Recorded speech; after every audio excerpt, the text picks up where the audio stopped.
day mga kakalwas, mga kabendot, mga kadirect. So ayan po, nakapag-renovate tayo, nakapag-remodel sa wakas ng ating kalwas. So yung dati pong nakalagay dito na 3-in-1, yung dalawang water, isang soap, yan, naging drum na. Ito na po siya ngayon. Yan.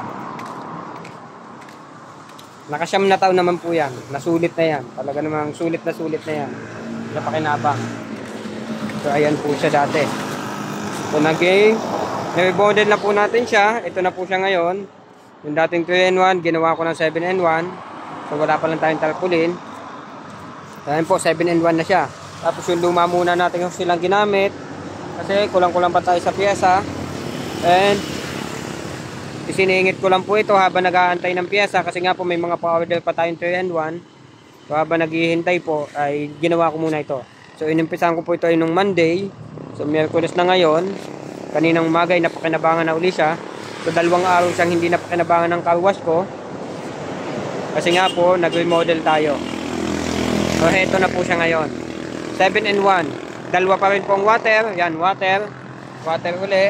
Tapos magkakaroon tayo dito ng piso tubig. May air na tayo. May soap. Tapos magkakaroon tayo ng magic gatas. Tapos din pag-iisipan ko pa po kung vacuum or tire block. So yun po. Kaya po siya 7-in-1. And wala pa yung mga bago nating in-order na coin slot. Kaya hindi pa siya napapalitan. Wala pa rin yung ating universal. So yan po talaga siya. So skeletal pa lang. Hindi pa tapos na tapos. Dahil nga po kulang pa tayo sa pyesa. So pasilip po natin ang loob. Yan. Yan po ang aking fully automatic foaming machine. 3 taon na po yan mahigit. Walang kaproblema. 3 taon mahigit. Although na-remodel ko na yan. Yun lang po. Remodel lang. Parang upgrade lang po. Every time po kasi nag-upgrade ako doon sa mga ginawa ko, ina-upgrade ko din siya. So sa 3 taon mahigit, may pakinabang pa rin talaga. Sulit na sulit po ang pakinabang. Fully automatic foaming machine. So ito po siya, nabubuksan. Yan pong mga motor ko na yan. Hindi lang po halata na medyo maedad na yan. Kasi medyo malaga po tayo sa gamit. Although ngayon, hindi ko siya nalinis habang ako ay nagagawa. Kasi inuna ko po yung paggagawa at pagwawiring. So lilinisin ko yan pag medyo nakaluwag-luwag ako. Manual po siyang linisin kasi mababa naman ang pwesto. So, ito po. Yan po ay hindi nyo lang halata. Yan po ay 8 taon na mahigit o 9 na taon na. Hindi po halata yan sa pagkapiyesa niya kasi po tayo inaalagaan po natin na maayos yan. Tapos ang mga seal po niyan, hindi pa po ako nakakabaklas niyan. Although may mga singaw ng kaunti. Ang sekreto po kasi dyan ay dapat every time halimbawa po kumakalampag,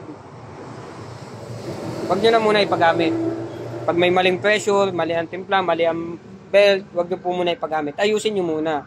Yung iba po kasi kaya nasisira ang machine, nasisira ang mga seal, ay nakikita na nilang kumakalampag na, hinahayaan pa rin nila na magamit. So dapat po yun ay patay agad. Ibalik nyo na lang yung pera nung nagamit. Ganun lang po kasimple. Huwag nyo pong isakripisyo yung machine nyo dahil lang sa ilang pera, sa kaunting halaga. Ganun pong ginagawa ko. Tanggal agad. Pag napansin ko ganun. Pero madala naman po mangyari yun. Kasi once naman natimpla mo na yan, ay ayos na. So ito sa belt, yun po ang kagandahan ng may ngipin. Ito, hindi pa kasi napalitan ko na ito. Medyo matibay, ayos pa naman ang belt.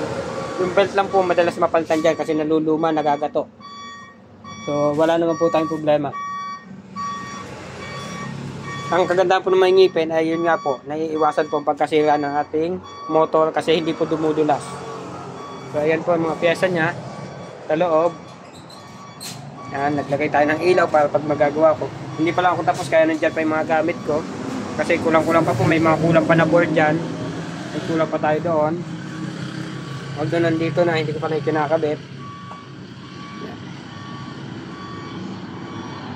Yan lang naman po yan. Para at least may idea po kayo kung paano pag-set up ng car wash. Nasa inyo po.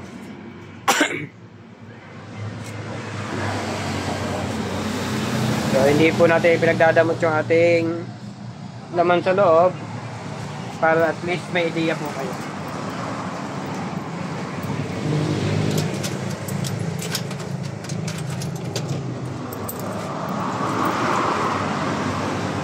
Ito na lang muna gamitin.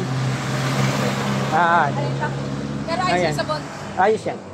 Ari number 1. Yung may water na nakalagay sa tapat. Tapos doon sa universal mo ihuhulog.